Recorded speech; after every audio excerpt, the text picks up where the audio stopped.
Hello and welcome to Climate Healers and the Million Vegan Grandmothers podcast. Today we are so pleased to have Dr.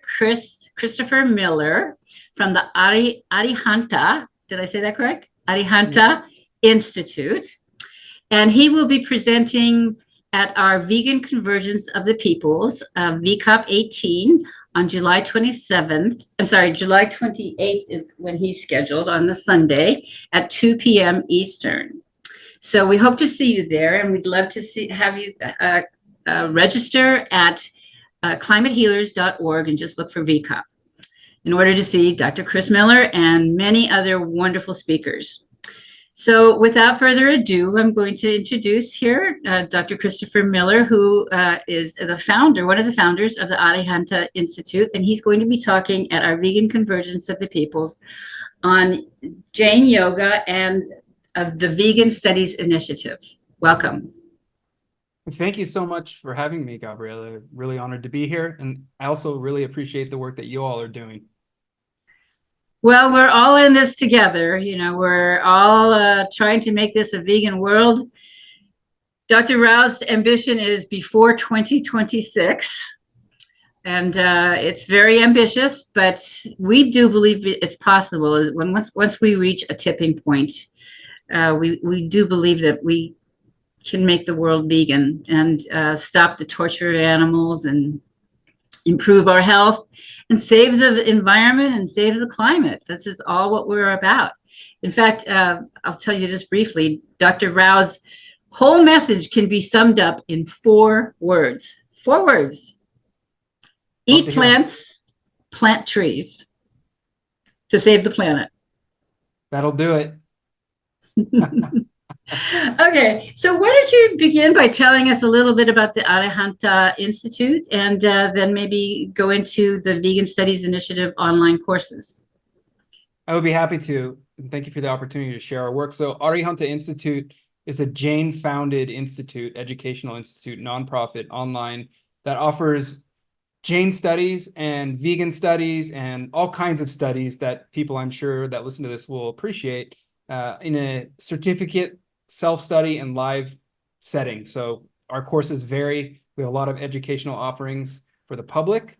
And what we do is we take the best of scholarship and scholars from these various fields who are studying vegan studies, Jain studies, climate studies, all these kinds of things. And we bring them all into the classroom so that students from around the world can come in and study with us and take these courses online no matter where they are. And we also offer a graduate program in collaboration with our partners at Claremont School of Theology in Southern California, but that is a remotely available program as well. And in that program, we have a concentration where you can really focus on vegan studies as part of this bigger master's degree program in the study of religion. So our main thing is that we come from a background of Jain philosophy. Our scholars teach Jain philosophy, and we can talk more about what that is. And Jain philosophy, of course, emphasizes this principle of ahimsa, or nonviolence, that many of us are probably aware of, heard of, non-harming, don't hurt other creatures, which is, of course, very much in alignment with and even sometimes invoked within the vegan movement and animal advocacy movements worldwide. And so we have a platform where we teach Jain philosophy grounded in non-harming, and we bring in scholars from allied fields of inquiry who promote that. So scholars in critical animal studies, like I said, environmental studies, these kinds of things, to help us understand the ways we can reduce our harm on the planet. And as part of that, we started the Vegan Studies Initiative recently to really focus in on core issues in veganism that with regard to everything that we all know is important, the animals, of course, first of all, as well as the environment, everything you mentioned, our children's future, grandchildren's future, all of these things we really hold dear. We hold those values dear, and we hold the value of compassion dear as well. So these are kind of the main things about Arihanta Institute. I can tell you anything else you want to know, but Vegan Studies Initiative is the newest thing we've really launched. And there are a lot of other online courses available these days. So what makes yours different and maybe better? It's a really good question. So there are scholars around the world who offer various courses. You can learn a lot of things about veganism in a lot of different platforms, and we should be going to all those places. I think what really makes ours unique is that we are a university, an online university, and we are able to, because of our various networks within the scholarly world, we're able to bring in top scholars who focus on vegan studies all into one place. So you can meet them. And you don't even necessarily sometimes have to pay. We have a lot of free offerings as well. And we're a nonprofit, and so our courses and everything are very affordable. And so what we're able to do is really attract a lot of these top scholars who are studying in vegan studies into one central place where people know they can come and learn everything that's happening in this world of what we call vegan studies. Before this time, it was really kind of a disparate area of study. You could study with different scholars at different universities, which is important. But what we're trying to do is democratize that knowledge in one place for people who are aligned with those values of compassion and non-harming. That sounds wonderful. That sounds something that I'd like to do myself after the convergence, because we're pretty busy with the convergence. But yeah, that sounds really great. And as far as I'm concerned, there's never going to ever be enough information out there on veganism, because we're still a minority of the people in the world. But as I mentioned to you before we started, I'm seeing that we are heading towards a tipping point where hopefully more people will become aware of the advantages of veganism for the whole planet, for their health, especially if and when I speak to people, I try to focus in on what it is that they're the most interested in. Are they interested in their health, or in the environment, or the climate, or what is it that's what's their hot button? So I'm sure that you do the same. Yeah, I mean, yeah, we've all got one, right? And for people, what I'm noticing, like you said, for people, what I'm noticing is that even if they're not vegan yet, the openness to talking about veganism and considering it the right path forward seems to be a more accepted social phenomenon than it used to be. So even like people in my village here in Switzerland who aren't vegan and know I am, maybe in the past would have been opposed to it or made fun of it or whatever, but they're actually much more open to it than I experienced 10, 11 years ago when I first started coming here. And so this openness and realization that, yes, this is the right path forward. Yes, at some point it makes sense for me to transition. Even that for me is hope that we can do this faster than or as fast as necessary, because we do know we need to do it as soon as possible. Well, and as Dr. Rao often says, we just would like for people to go vegan, which means it's really a process. For me, it was overnight because I saw a documentary that changed my mind forever. And then I've seen many since then, because I'm now a certified climate healer. But for most people, it is a process to go vegan. Even Paul McCartney asked people to just go meatless one day a week, right? Right. And if you do that, then maybe you'll find food that you like, that you can incorporate into another day of the week, and then eventually maybe all the days of the week. So yeah, but like I said, it's for most people, it is a process. The earth doesn't have that much time, so we do need to get moving for sure. What do you see? Do you have any statistics on how many vegans there are in the world now, Dr. Chris? We recently looked it up.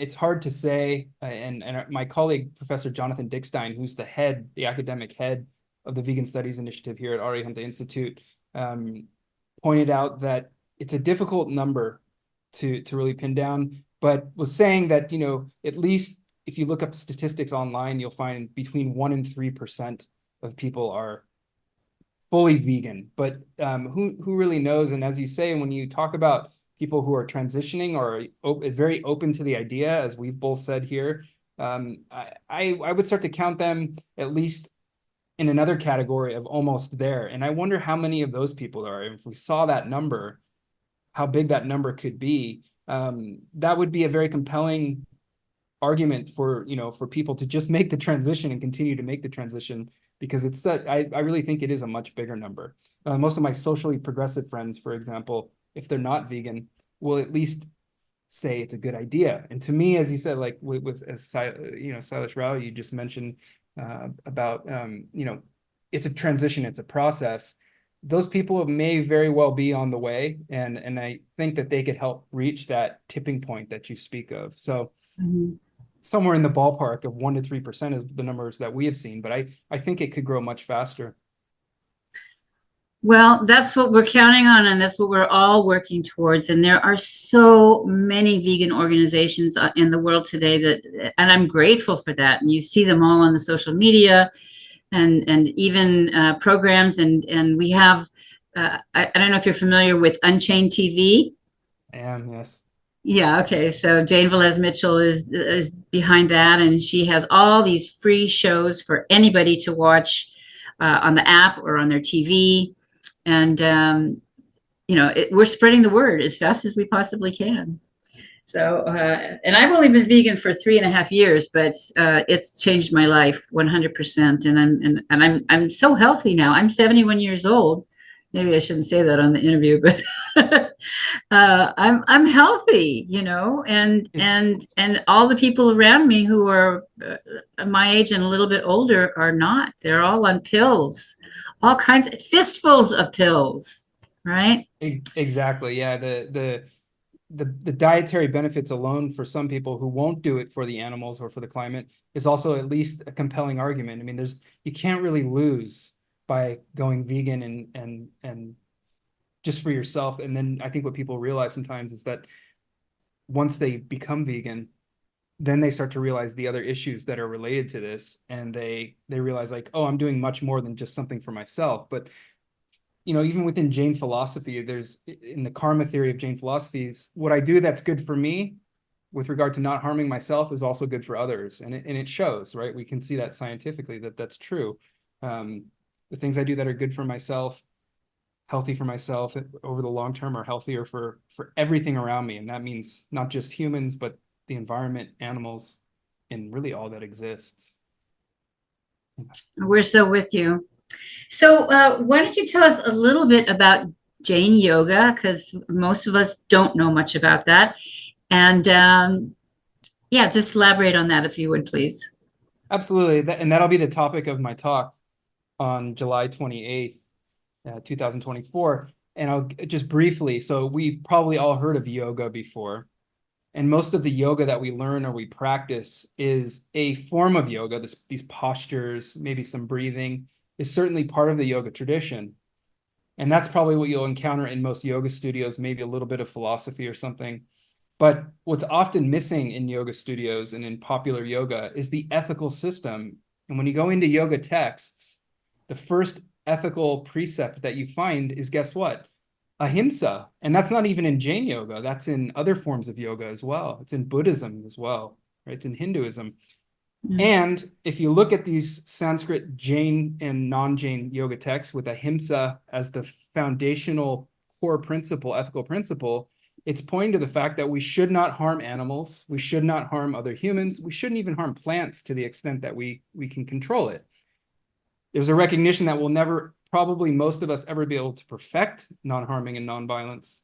But it's the core principle of Jain yoga. Like the way you practice yoga is by being non-harming and being non-violent, and also simultaneously being compassionate to others. And I think a lot of people, just at a ground level, if I don't use any of the Sanskrit terms or the history or Jain or anything like that, can get on board with the fact that we don't want to harm other beings, human or non-human, and we want to help them and be compassionate towards them in any way we can.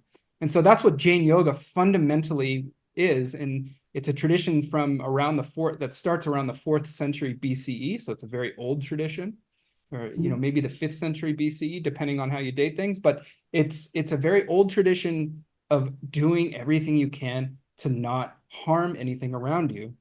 And why is that? Well, it's part of the spiritual path towards liberating yourself.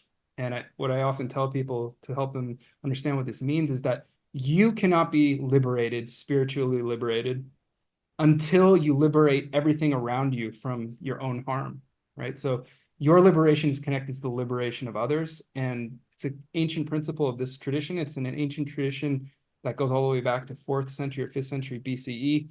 And it really depends on us to be the most compassionate and non-harming beings that we can be. And those who are vegan and who go vegan, or many start, like you say, by giving up meat on Mondays, and then they become vegetarian, and then they become vegan. You realize how much harm you're actually saving when you make those incremental steps. And those incremental steps are part and parcel to the tradition itself, and are seen to be extremely, from the spiritual perspective, auspicious, so to speak. So not all vegans are on board with spirituality and being spiritual or anything like that, and that's fine.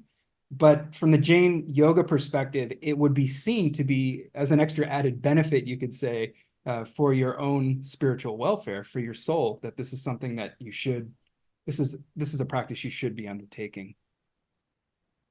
That's wonderful. And I really, really look forward to your talk at 2 p.m. Eastern on July 27th at VCOP. And we hope that you will register at climatehealers.org. Just look for VCOP. And registration is free.